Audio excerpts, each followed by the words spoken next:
Et nous prolongeons donc notre réflexion avec David. David, bonjour.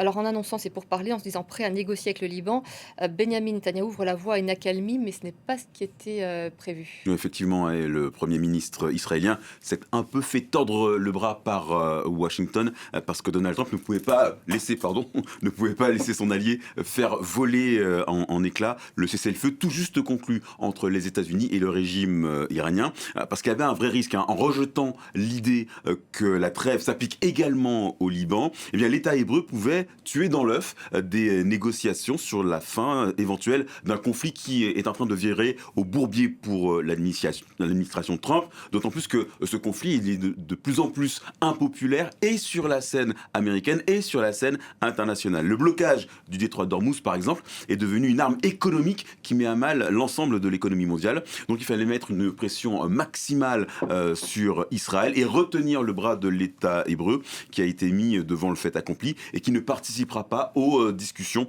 qui doivent commencer aujourd'hui à Islamabad. Ce qui peut expliquer le carnage de mercredi, une centaine de frappes en moins de 10 minutes, des bombardements censés frapper des infrastructures du Hezbollah et qui ont fait plus de 300 morts, réaction épidermique, meurtrière, une stratégie de la terre brûlée qui nécessitait une intervention rapide et efficace. J'ai parlé avec Bibi et il va faire profil bas, je pense que nous devons être plus discrets. Voilà ce qu'a confié le patron de la Maison Blanche à NBC News.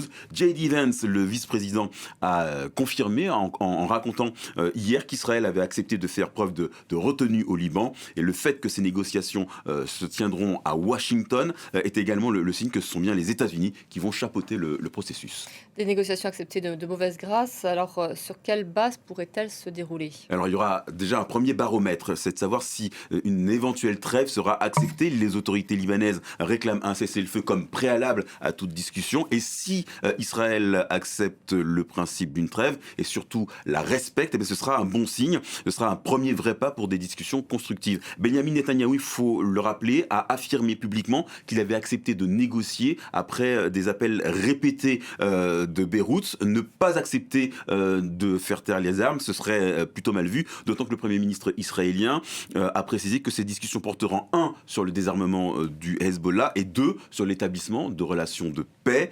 Désarmer la milice chiite, c'est justement un processus dans lequel s'était engagé le gouvernement libanais avant que le mouvement pro-iranien fasse entrer le Liban dans la guerre. C'est un processus long, c'est très fastidieux, que ça se fait pas d'un simple claquement de doigts, tant le Hezbollah est imbriqué dans la société libanaise. D'ailleurs, le Parti de Dieu ne fait pas l'unanimité dans le pays. Souvenez-vous de cette une du 3 mars dernier de L'Orient le Jour, le grand quotidien libanais qui accusait le Hezbollah de suicider carrément le Liban. Et puis, sur le deuxième point, l'établissement de relations de paix, ce serait un changement de pied historique dans la stratégie israélienne. Jusqu'où Benyamin Netanyahou est-il prêt à aller sur ce chemin de paix hypothétique? Il faut espérer qu'il aille le plus loin possible. C'est vrai que c'est le Hezbollah qui a provoqué l'entrée du Liban dans le conflit, mais difficile de croire que le Premier ministre n'avait pas anticipé l'ouverture de ce front lorsqu'il a convaincu Washington de frapper l'Iran. Et puis, il faut se souvenir de l'histoire. Le Hezbollah a été fondé en 1982 en réaction à l'invasion du Liban par Israël. Depuis, l'État hébreu s'était vertué à lancer des campagnes d'éradication systématique, en bombardant, en procédant à des incursions au sol, en violant plus de 10 000 fois, par exemple, le cessez-le-feu décrété en 2024, mais rien n'y a fait. Et si cette fois, Israël considérait son voisin comme un partenaire plutôt que comme un ennemi, si Israël choisissait la voie diplomatique plutôt que celle des armes, l'espoir est permis, même s'il est confronté à des obstacles majeurs, et notamment l'ambition de Benyamin Netanyahou, qui rêve d'étendre l'hégémonie d'Israël à toute la région, un Premier ministre qui a également tout intérêt à la guerre permanente pour éviter d'être confronté à des problèmes judiciaires à l'intérieur de son propre pays. Je vous remercie.